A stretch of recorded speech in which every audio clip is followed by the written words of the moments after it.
etymologically breaking it down is Psalms Elion. 104.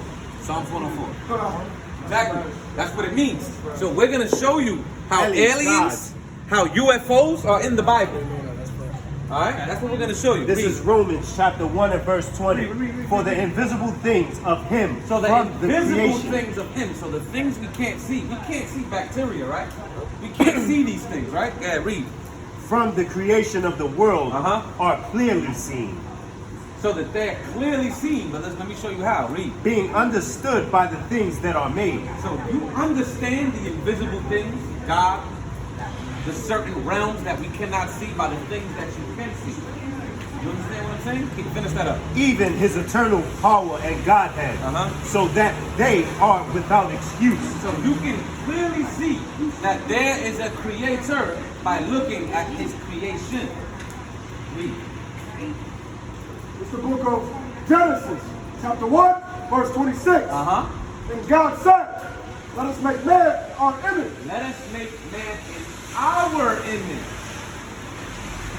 You understand? Our image. So this right here, if you look into the Hebrew, that is the Alahayim. When it says God there, it's talking about the Alahayim, which is what God gave authority to create the earth and all of the physical realm that you see today. You see the Most High God, Yahweh, that spirit. Nah, brother, we don't smoke, man. We shouldn't either. So with the Most High God, Yahweh, he created a certain, we got to take a step back. He created certain people, you understand, what you would call angels and aliens today, in order to create the rest of the universe. You understand what I'm saying? Yeah. So go ahead, read that. We got to get from the top. Genesis chapter 1, verse 26.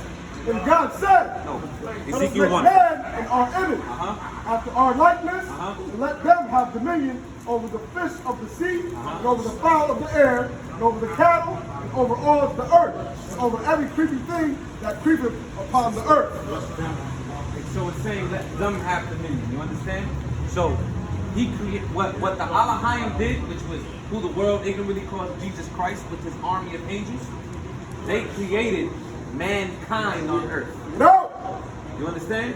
And when mankind was created on earth, that's when you have the generations that were before the flood. These were people who were walking with dinosaurs. Because this earth is not millions of years old. There's no way you can prove that. No! Even scientifically, you can't prove these things. You understand? But I can prove to you scientifically, using their scientific method, that the earth is thousands of years old. That's right. Because everything on earth dates back thousands of years, not millions. You understand? Read. I'm gonna keep showing you these aliens. Read. Go ahead. This is Ezekiel chapter 1 and verse 1.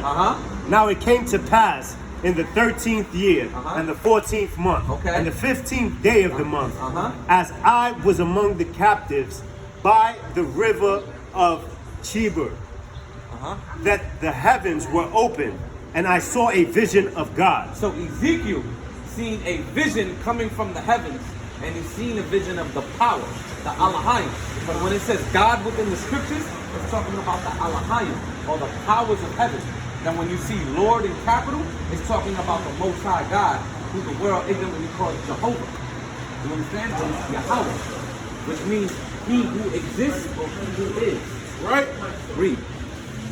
In the 5th day of the month, which was the 5th year of the King Joachim's captivity, the word of the Lord came expressively unto Ezekiel the priest, the son of Buzi. Just drop down to verse 4. And I looked, and behold, a whirlwind came. So a whirlwind came.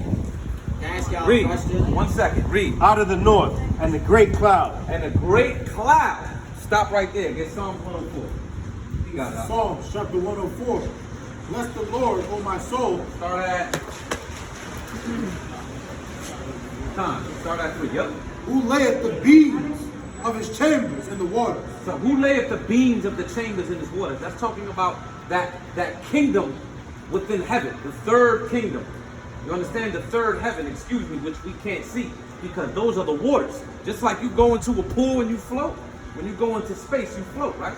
Because those are the waters that God divided in the first book of Genesis. That's right. Who maketh the clouds his chariot. Who maketh the what? Who maketh the clouds his chariot. What's a chariot?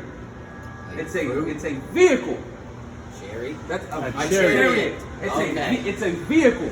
You understand what I'm saying? Something that you can transport, right? Since Or you subscribe transportation. to, not to cut you off, you subscribe to the ancient astronaut theory, you should be familiar with Zechariah Sitchin, who wrote about the chariots of the gods. Exactly. The vehicles that they were traveling in. So read that again. Who maketh, who layeth the beams of his chambers in the waters.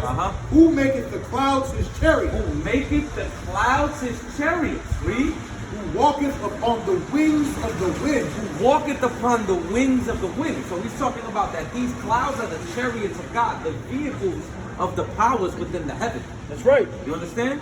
Read that again. Verse 4. And I looked, and behold, the whirlwind came out of the north. A whirlwind great came cloud. out of the north. Go ahead. A great cloud. A great cloud. A great vehicle. Read. And a fire unfolding itself. And a fire unfolding itself. You ever seen Independence Day? Yep. You see when that big spaceship is coming and it has a whirlwind, which is a tempest around it? Yep. Read.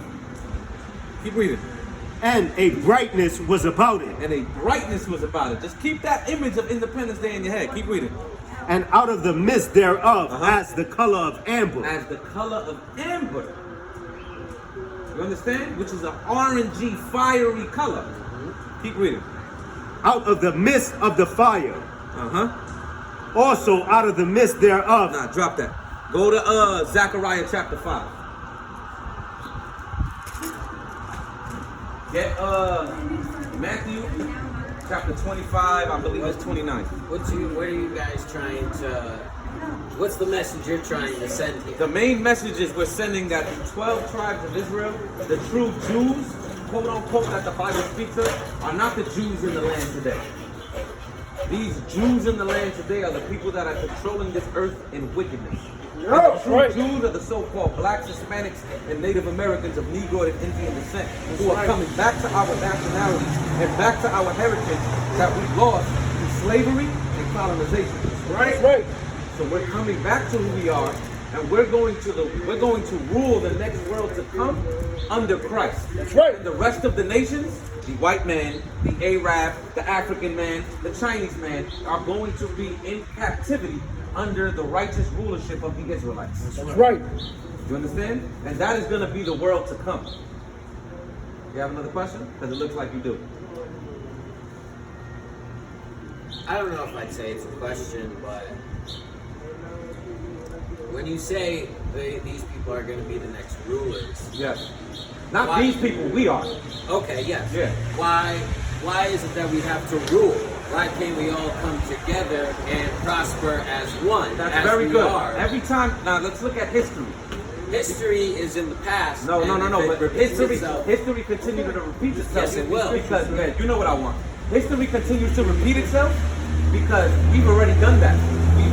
You ever heard of ancient Babylon? Yep. Ancient Babylon was not one specific group of people. It was many different nations or many different phenotypes that came together and ruled within ancient Sumeria. That's right. And it didn't work out. America's not working out. America is not working out. And you have every single nation in here in cahoots. That's right. Right? So it's not working out. So obviously your idea of something that's going to work has been already used on this earth and it hasn't worked.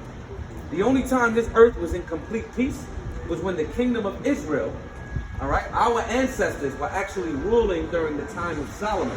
right. The entire earth was in peace at that point. The entire earth. And this is in every single ancient record. This is in the ancient Moabite record, which is in China. This is in the ancient Aman record, which is in the Pacific Islands. This is in every single record that you see on earth, that there was one king who ruled in righteousness. That's right. Which was King Solomon.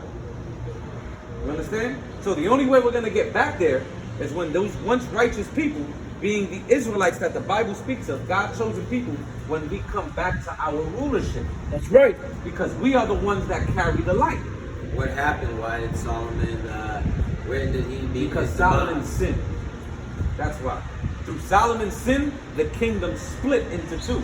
which is what you have the northern kingdom of Israel and the southern kingdom of Israel.